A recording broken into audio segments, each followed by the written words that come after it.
স্বামী স্ত্রীর মধ্যে মোবাইল নিয়ে বচসা। ব্যাংকে যাওয়ার নাম করে বাড়ি থেকে বেরিয়ে নিখোঁজ স্ত্রী। স্বামীর সন্দেহ মোবাইল ফোনে অন্য কারো সঙ্গে যোগাযোগ ছিল, তার হাত ধরেই পালিয়েছে স্ত্রী। এদিকে বাড়িতে 1 বছরের শিশু মায়ের জন্য কাঁদছে। 5 দিন হয়ে গেলেও কোনো খোঁজ নেই গৃহবধূর।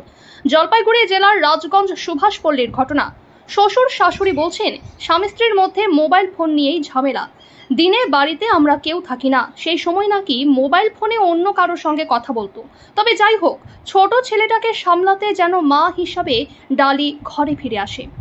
নিখোঁজ ডালির বয়স 19 বছর। 2 বছর আগে রাজগঞ্জ সুভাষপল্লী স্থানীয় বাসিন্দা রাজেশ দাসের সঙ্গে একই এলাকার মেয়ে ডালি বিশ্বাসের বিয়ে হয়েছিল। তাদের 1 বছরের পুত্র সন্তান বর্তমান। স্বামী রাজেশের অভিযোগ, অভাবের সংসারে সবাই কাজের সূত্রে সারাদিন বাড়ির বাইরে থাকেন। তিনি নিজে থাকেন বাজারের একটি দোকানে। রাজেশের বাবা মাও দিনভর বাইরেই কাজ করেন। সেই সুযোগে বাড়িতে মোবাইল ফোন নিয়ে মজে থাকে স্ত্রী। স্বামী রাজেশের সন্দেহ, মোবাইল ফোনে কারো সঙ্গে যোগাযোগ রেখেছে, তাই ঘটনার কদিন আগে মোবাইল ফোন দেখতে যাওয়ায় সেই নিয়ে দুজনের মধ্যে ঝামেলা হয়। স্বামী রাজেশের আরও অভিযোগ, হয়তো মোবাইল ফোনে প্রেমিকের সঙ্গে কথা বলার প্রমাণ পাওয়া যেত, সেই কারণেই দিতে চাইছিল না। পরে মোবাইল ফোনটি আছাড় মেরে ভেঙে ফেলা হয়, আর সেই নিয়েই অশান্তির সূত্রপাত। গত শনিবার ফাটা পুকুরে ব্যাংকে যাওয়ার কথা বলে বেরিয়ে তারপর থেকে আর কোনো খোঁজ নেই। এই ব্যাপারে রাজগঞ্জ থানায় লিখিত অভিযোগ দায়ের করা হয়েছে। বাড়িতে মায়ের জন্য কান্নাকাটি করছে 1 বছরের ছেলে। 5 দিন হয়ে গেলেও এখনো কোনো খোঁজ নেই। পুলিশ বলছে নম্বর সুইচড অফ, ট্র্যাক করার চেষ্টা চলছে। ব্যাংকে গেছিলো, যাওয়ার পরে আমি তারপরে আমাকে বলে দিয়েছিল ব্যাংকে যাবে। তারপর থেকে ফোন করি সুইচ অফ মোবাইল। ব্যাংক কোথায়? ফাটাপুকুরের ব্যাংক বলছিল। 12টার সময় ফোন করছিলাম, সুইচ অফ। তারপরে আমি ফাটাপুকুর গেছিলাম খুঁজতে, সব ব্যাংকেই ঢুকছিলাম, পাইনি আর। এবার কি সন্দেহ, তোমার কি মনে হচ্ছে?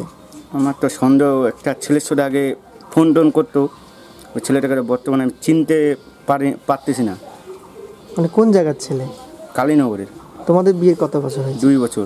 রান্না করতেছে, ও তো রান্না ভাত বসাতে চলে গেছে। তা আমি হচ্ছে কি, তুমি কোথায় যাবো? বলে ব্যাংকে যাবো। ব্যাংকে বললো কি, ব্যাংকের থেকে আমি 1 ঘন্টা পর চলে আসবো। বাচ্চাটাকে আমার কাছে রাখিয়ে চলে গেলো, এমন করে চলে গেছে। আমি তো চলে আসবো মানে রান্না আমি করলাম। তারপর দেখতেছি পার হয়ে যাচ্ছে, 1:30টা বাজিয়ে গেলো। তখন দেখতেছি আসতেছে না। তখন তো ছেলেকে বললাম খোঁজ খবর করতেছে। তখন যাই এটা শুনলাম। মানে বিয়ের আগে? হ্যাঁ, বিয়ের আগে পালাইছিল। আর এখানে তাই এসেছে, এখন গেল। বিয়ে যখন হলো তখন কি শোনার কিছু শুনেননি? না, কিছু শুনি নাই। এই মোবাইলে যোগাযোগ করছে, মানে আমরা তো বাড়িতে থাকি না, নাইট করি, কোম্পানি কাজ করি না। ও সবসময় বাড়িতেই থাকে, ঘরেই থাকে সবসময়, বাড়ি থেকে বার হয় না।